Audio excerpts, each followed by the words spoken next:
All right, you're still watching Ways Now. International No Diet Day 2022 celebrated all over the world on the 6th of May. On this day, people are made aware of body acceptance, leaving aside behavior like body shaming, which includes people of all shapes and sizes, forgetting problems like obesity, increasing weight, weakness, belly fat. People express their love towards themselves on this day, and they eat loads and loads of food.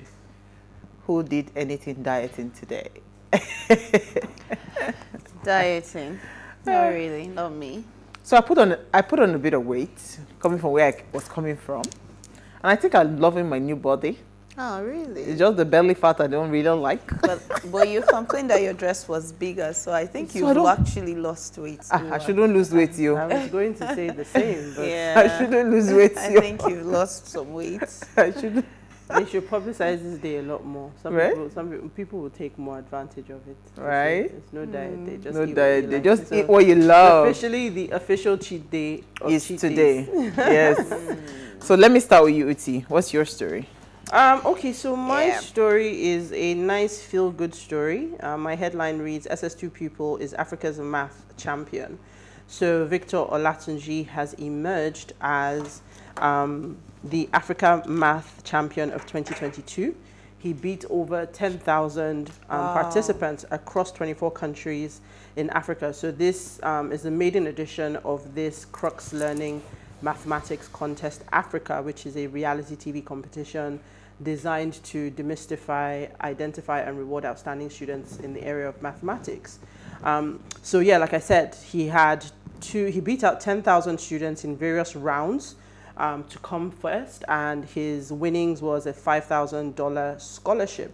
What I found incredibly interesting as well, I was trying to search if the story gave us more information about what the other countries were, because the most exciting part of the story for me was first, second, and third were all Nigerians. So the second person was Femi Ositade. He won $2,500 worth of scholarship.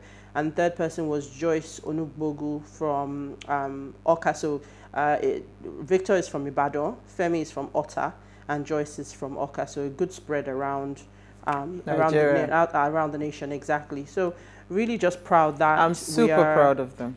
You know, we're able to show and showcase the talents that we have, that no matter what we talk about or when we speak about Nigeria, our youths are still exceptional and doing fantastic things. So congratulations to all of them. I love them all. Thank you and congratulations. We hope that this would be the beginning of just more things for them to win. And I mean, mathematics just opens so many doors. So many doors, absolutely. So I want to take my story first and I'll come to you, Manny, for the final story, because your story is linked to our conversation for today. All right. National Orientation Agency yesterday called for an increased patronage of locally made products and services to strengthen the Nigerian economy.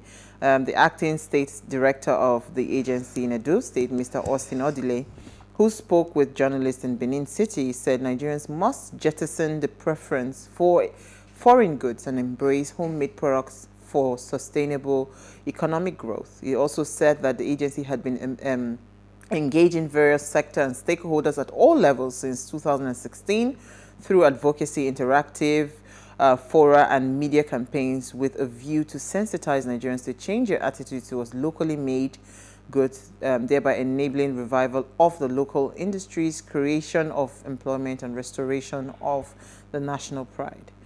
Why do they call for this all the time? So I don't have a problem, and to be fair, we've made a huge shift to buy Nigeria. From where we were. From where we were. But I mean, when we make proclamations like this, I would like the proclaimers to also talk about the realities and the challenges. First of all, right, in today's economy, it makes sense for each and every one of us to buy Nigerian. It's just kinder to our pockets. Now, if I choose in the face of that to still not buy Nigerian, you want to ask me a very key question. Why? Is it that there isn't a suitable alternative? Is it that the quality of the alternative is below par? I will use cornflakes as an example. We that have children know that it is a struggle.